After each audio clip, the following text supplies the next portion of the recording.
Welcome to Module 3 of our Photograph Preservation Workshop. This module will be covering the storage, display, and handling of photographs and negatives.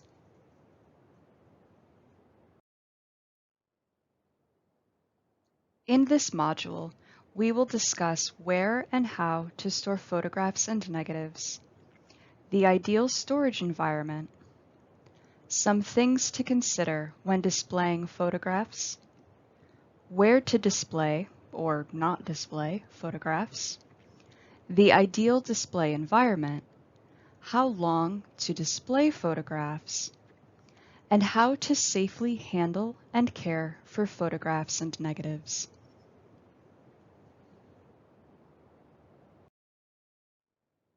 Let's begin the first section of this module, storing photographs and negatives.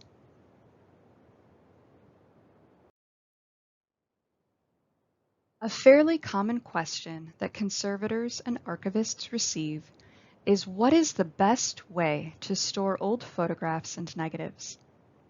Oftentimes, these are legacy or heirloom photographs that someone has inherited or collected.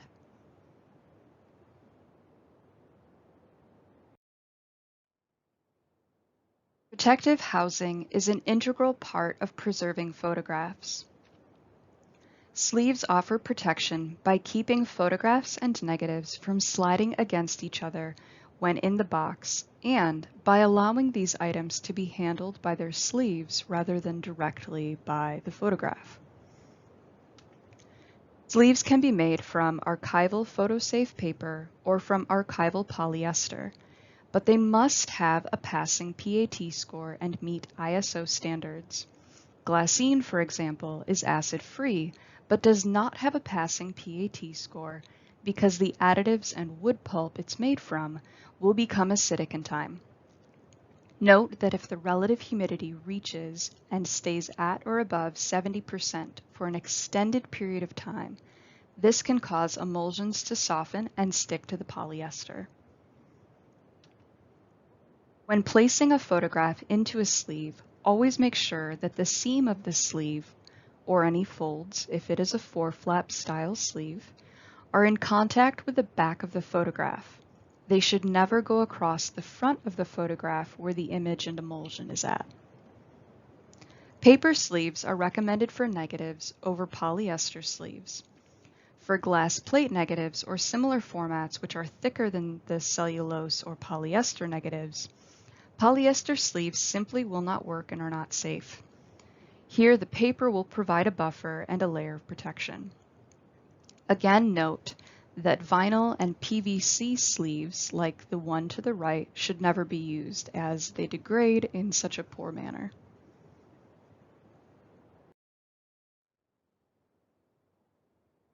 Archival boxes, which can be neutral or buffered regarding their pH, ensure that the box itself is not contributing to the degradation of the photographs or negatives.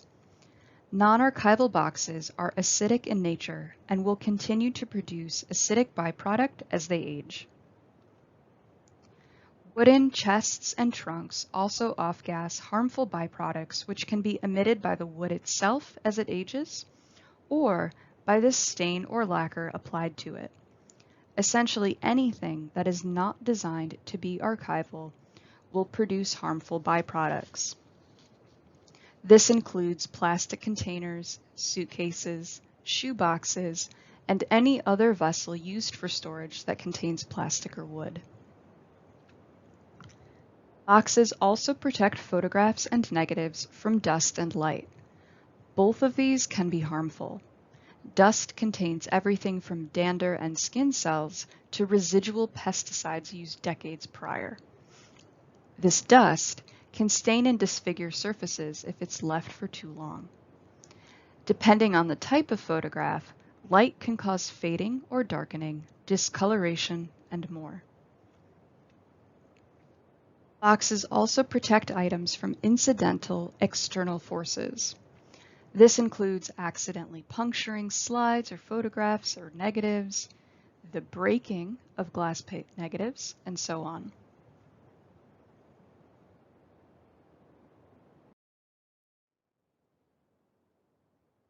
Photographs and negatives should always be stored flat, and unless they are large format or panoramic photographs, they should be stored upright or on end.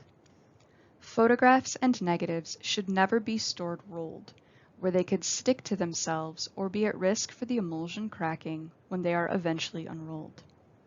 If you do happen to have a photograph that was stored tightly rolled in a tube, never force it open. Please seek out a photograph conservator. Please utilize archival boards or ethafoam blocks or sheets to add further protection for fragile items such as glass plate negatives, as seen here on the right. Keep like with like when boxing items. This means that small slides should be stored with other small slides, not jumbled with larger formats or with photographs or polyester negatives. Glass plate negatives should only be stored with other glass plate negatives.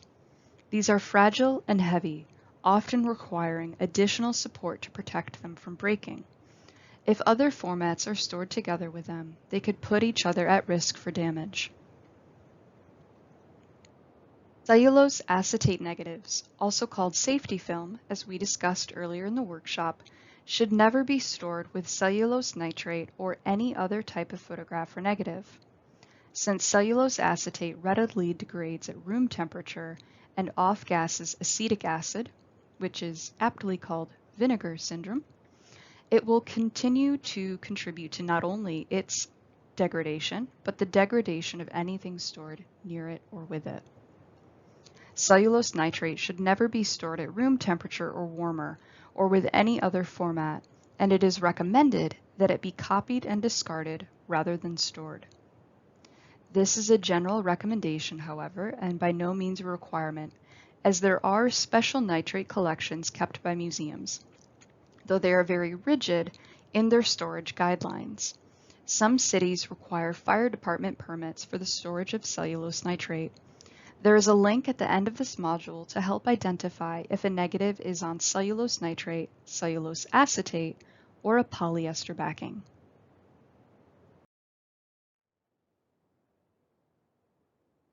Where photographs and negatives are stored is also important. Boxes of photographs and negatives should be kept in a safe, stable environment.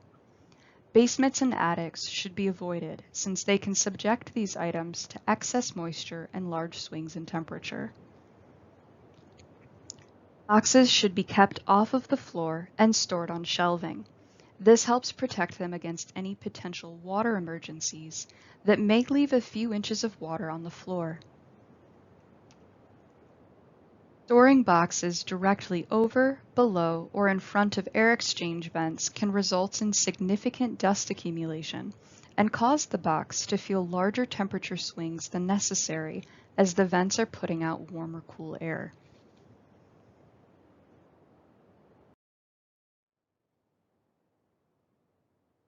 This brings us to the ideal storage environment for photographs and negatives. We will cover some of the conservation issues caused by less than ideal environments in our next module, but here we will briefly go over which temperature and relative humidity ranges are preferred and why. For a more in-depth look at why temperature and relative humidity are important and to see their correlation, we have a link to our Preservation Basics videos at the end of this module and in this module's video description. Stable temperature is important to preserving collections. Ideally, any changes in temperature will be small, less than 5 degrees of variance within a day, and gradual, like slowly going from 50 degrees in the middle of winter up to 60 degrees in the middle of summer. Since the rate of natural deterioration accelerates as temperatures increase, higher temperatures mean faster deterioration. The ideal storage temperature for most photographs is between 45 to 60 degrees Fahrenheit, with color photographs and negatives preferring below 40 degrees. These temperatures are low and may not be possible to achieve if they're sharing your living or working spaces. But Keeping the temperature as close to the ideal temperature range as possible will help immensely in their preservation. Higher temperatures, significant damage will occur, especially if humidity is also high. For black and white photographs and negatives, this could be anything above 68 degrees, and for color negatives and photographs, this could be anything above 40 degrees. Low temperatures, photographs and negatives will have a longer projected lifetime. When the temperature fluctuates between extremes of high and low, it does not split the difference. Damage that occurs during periods of prolonged higher temperatures will not disappear during periods at low temperatures.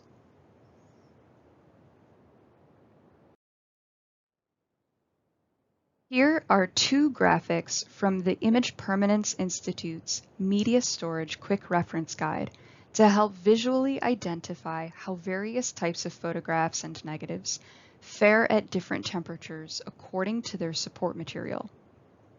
We can note again how colder is better, since higher temperatures accelerate the natural deterioration, and how much more stable black and white photographs and negatives are than color photographs and negatives.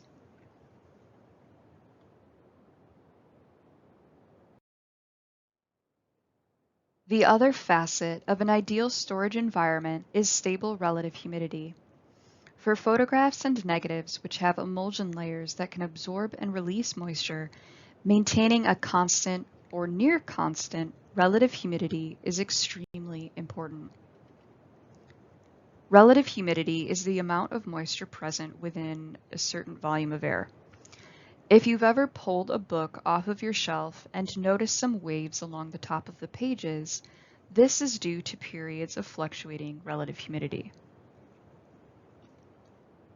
When the relative humidity fluctuates between periods of high and low, photographs and negatives will respond just like that book. When the relative humidity increases, the emulsion layer and any paper backing will absorb moisture and swell in order to match the new humidity levels of the environment. When the relative humidity decreases, those same areas will release moisture and shrink in order to, again, match the new humidity levels of the environment. If the backing isn't paper, but rather glass, metal, or plastic, it will not swell or shrink with the emulsion layer, but the emulsion layer will still swell and shrink. The stress caused by absorbing and releasing moisture, or the swelling and shrinking, can cause the emulsion layer to crack, peel, or separate. In order to minimize this type of damage, it is best to keep photographs and negatives in an area with a relative humidity between 30 to 50% with as little variance as possible. So if 35% is the easiest relative humidity to maintain at, say, 55 degrees, then the relative humidity should be consistently at or around 35%. Placing a packet of silica gel beads in a natural cotton pocket in the box with the items might help buffer against changes in relative humidity if it is difficult to control these levels. Additionally, photographs which contain metals, such as tin types and various silver prints, can corrode when kept at higher humidity levels.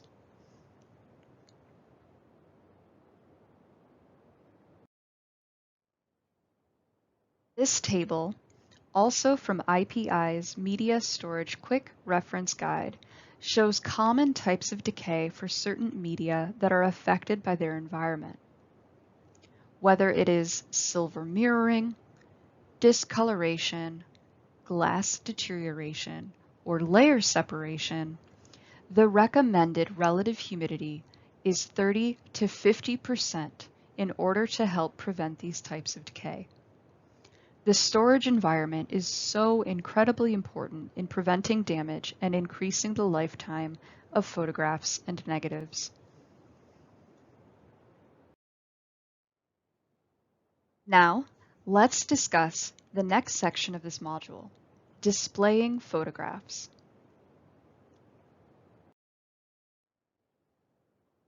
I'm sure we all have photographs of family, friends, pets, maybe a landscape or two, but what is the best way to display them?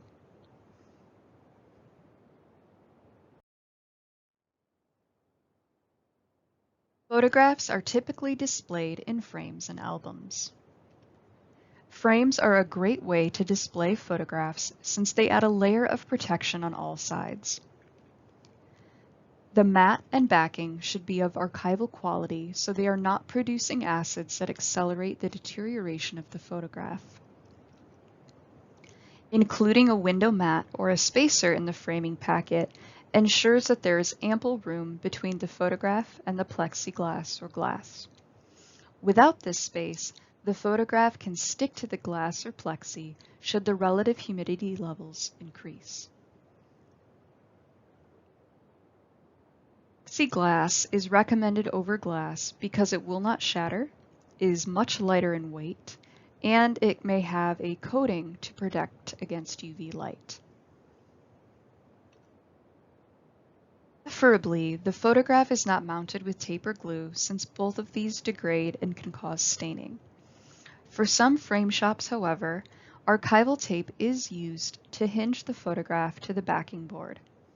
The reason why tape and glue, especially spray glue or any flush mount process, is not recommended is because it can be fairly expensive and risky to remove, depending on the type and age of the tape or glue.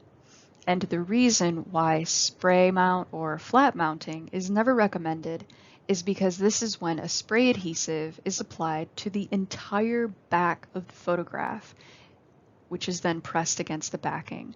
And so there is more adhesive, more risk, and less chance of being able to remove it after time without significant damage occurring to the photograph.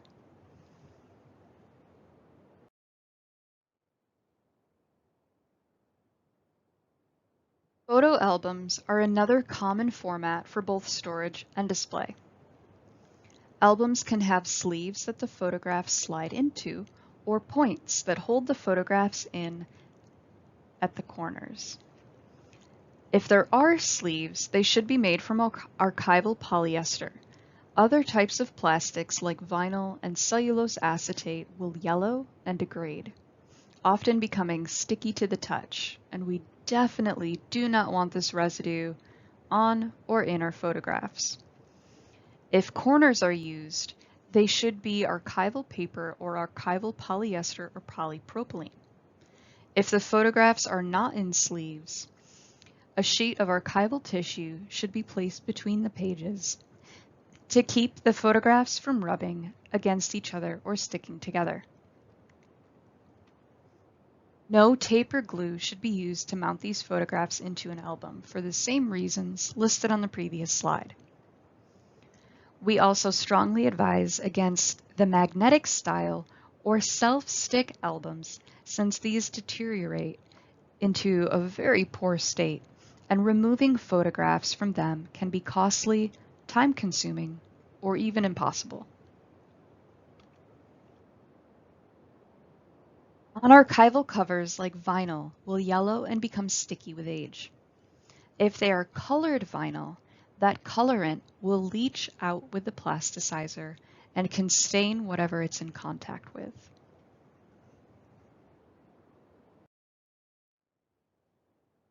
Once photographs are framed, we hang them or set them up on a table. Here are some display locations to look out for. Keep photographs away from sunlight, whether it is direct or indirect. UV rays are harmful to our skin and to our photograph collections, so if a location receives full sunlight, it is quite possibly one of the worst locations to display a photograph.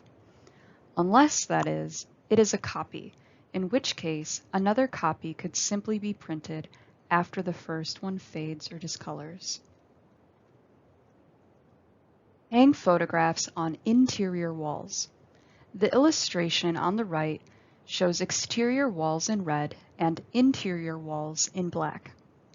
Note that exterior walls doesn't refer to the exterior of the building, just the walls that make up the outer perimeter.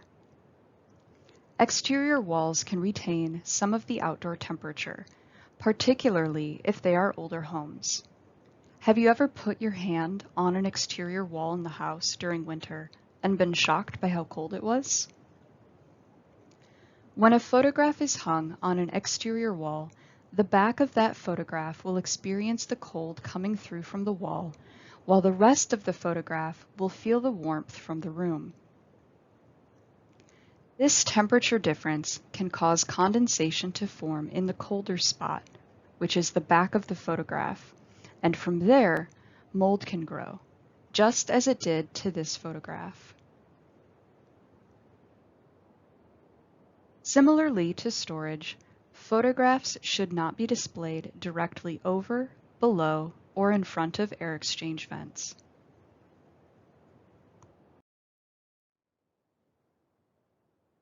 Now that the photographs have been framed and displayed, let's discuss the display environment. A stable temperature is still important. However, the temperature range is more lenient for display. 70 degrees Fahrenheit is the maximum recommended temperature for most photographs while on display. Stable relative humidity protects the photograph from cracking, curling, and all sorts of mechanical damage. So minimizing fluctuations is still incredibly important, even when the photograph is taken out for display. The recommended relative humidity for photographs on display is the exact same as storage at 30 to 50% with minimum fluctuations.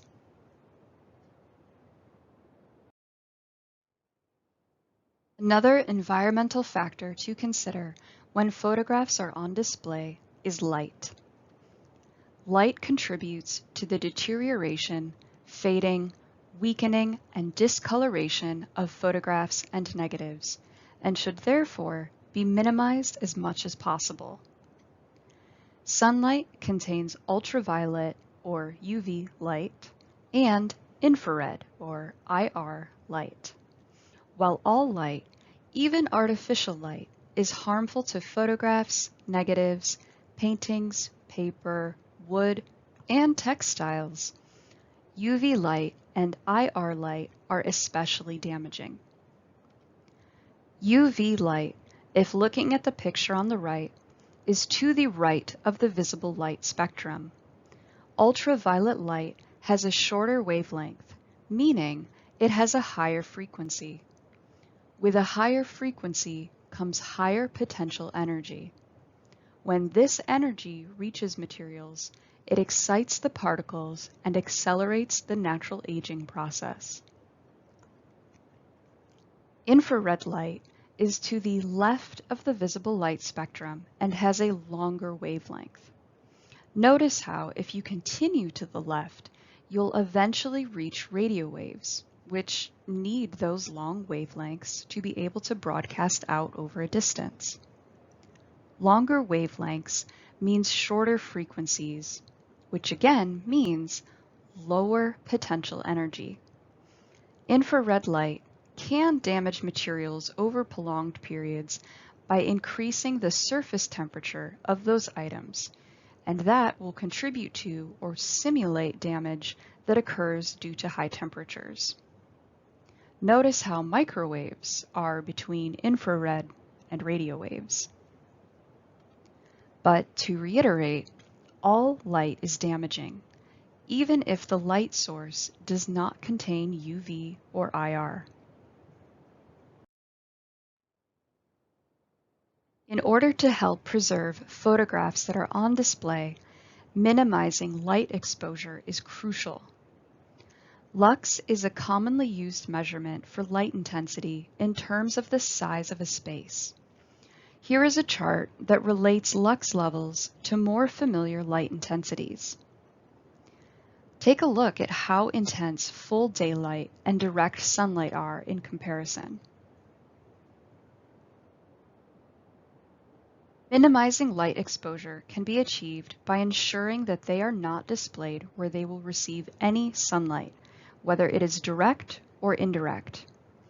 Here we can see the light meter registering daylight at 73,000 lux and indirect sunlight at 18,620 lux. Minimizing light exposure can also be done by installing artificial lighting in a way where it indirectly lights the item. If you think of track lights, a lower intensity, warmer LED bulb can be installed and angled so that the light will first bounce off of a wall and then bounce to reach the displayed photograph. LED bulbs do not contain UV or IR light, which is why they are recommended and becoming an industry standard. Other types of bulbs do contain UV light and require UV filtering sleeves or covers. Solar light has a higher frequency and is more damaging, which makes sense since the more blue cast a light bulb has, the closer it gets on the visible spectrum to UV light. Warmer light has a lower frequency and is therefore a bit less damaging than cooler light. Warmer light is also more accurate since cooler light tends to increase contrast and alter color perception. The maximum light value recommended for most photographs while on display is 50 lux. In this storage area, where photographs and negatives are protected by boxes, the light meter registers 2,380 lux. Moving out into a more dimly lit hallway where duplicate photographs are displayed, the light meter registers 105 lux.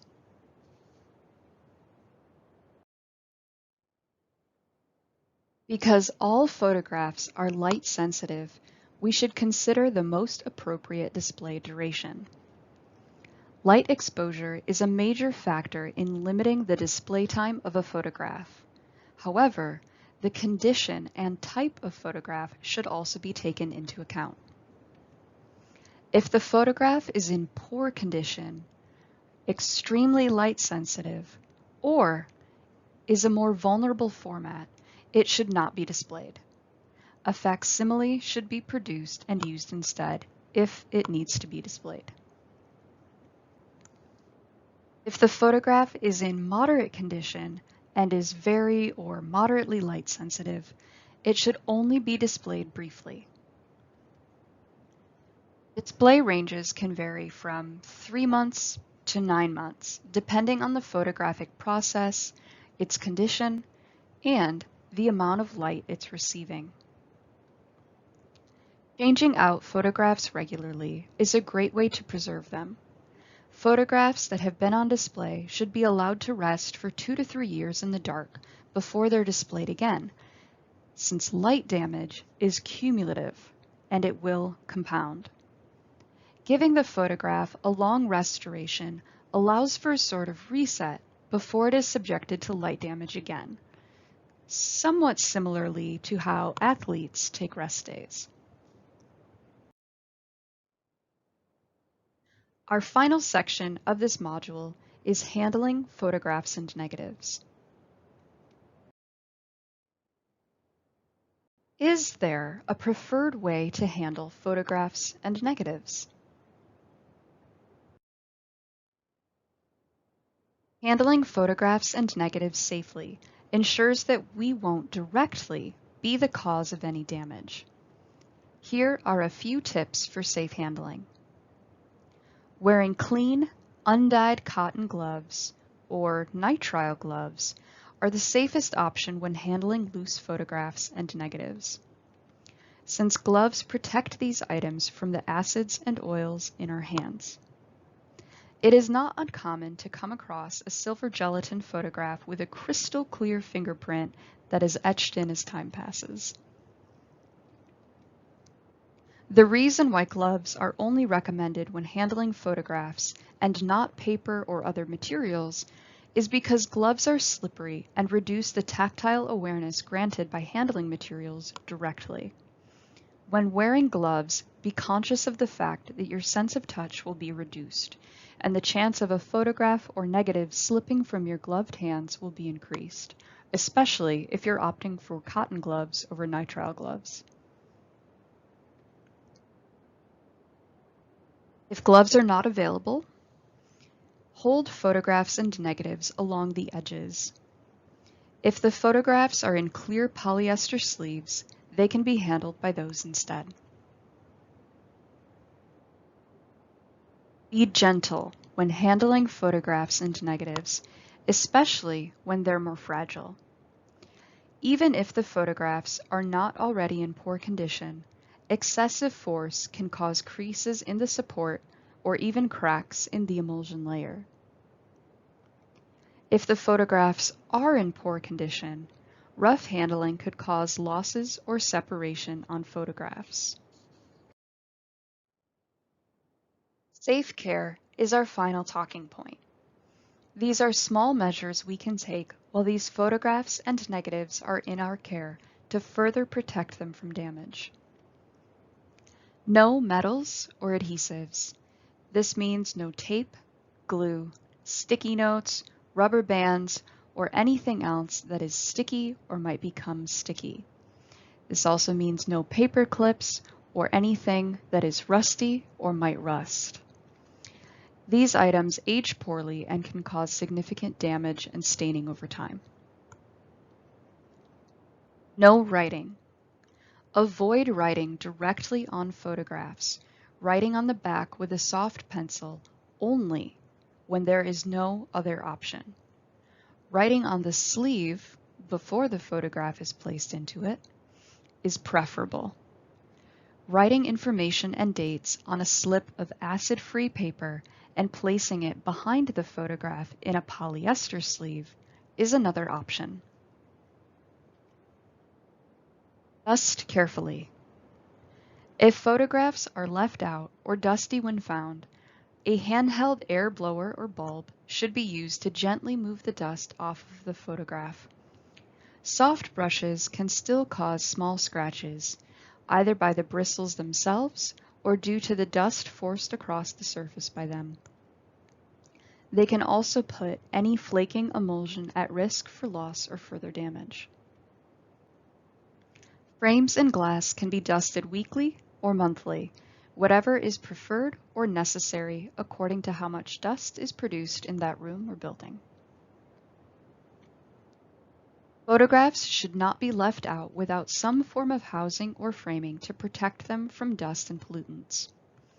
Beyond dusting with an air bulb, please seek out a photograph conservator to handle any condition issues or treatment. To recap, we discussed these key points in this module. For storage, we learned that photographs and negatives should be stored flat in archival sleeves and boxes, that boxes should be kept off the floor on shelving and out of attics and basements, and that the ideal storage environment for most photographs is 45 to 60 degrees Fahrenheit at 30 to 50% relative humidity. For display, we learned that light contributes to the discoloration and deterioration of photographs, that any albums and frames should be archival in quality, that framed photographs require ample space between the photo and the plexiglass, and that photographs should not be hung on exterior walls or displayed where they receive full sunlight. For safe care and handling, we learned that gloves should be worn when handling photographs and negatives, or that they should be handled by the edges.